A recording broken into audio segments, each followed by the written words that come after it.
சில பேருக்கு பெட்ஸ் வளர்க்குறது பிடிக்கும், சாங்ஸ் கேட்கறது பிடிக்கும், நேச்சரான இடங்களுக்கு போயிட்டு வரது பிடிக்கும். அப்படி எந்த விஷயங்கள் பண்ணா அவங்களுக்கு மனசுல ஒரு விதமான புத்துணர்ச்சியும், நிம்மதியும் கிடைக்குதோ, அத கண்டிப்பா வந்து பண்ணணும். சில பேருக்கு அன்பு குடுக்குறதே அந்த நிம்மதிய குடுக்கும். அதுவும் தாராளமா பண்ணலாம். இது எல்லாம் எதற்குன்னா, இவங்க வாழ்க்கையில ஒரு விஷயம் நடந்திருக்கு. அதுலருந்து அவங்க மூவ் ஆன் பண்ணாதான் அடுத்து அவங்களுடைய வாழ்க்கை நல்ல விதமா மாறும்.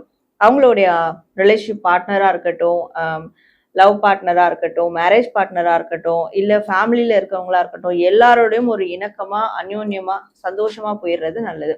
அதற்கு ஃபர்ஸ்ட் ஆஃப் ஆல் இவங்க மற்ற விஷயங்கள்ல இருந்து கடந்து வரணும், ரெக்கவர் ஆகணும். ஸோ இந்த ப்ராசஸ் இந்த சித்ரா பௌர்ணமியில அவங்க மேற்கொண்டாங்கன்னா, கண்டிப்பா ஏஞ்சல்ஸ் அவங்களுக்கு ஒரு நல்ல லைஃப் குடுப்பாங்க அப்படின்றது தான் அவங்களுக்கான மெசேஜா இருக்கு.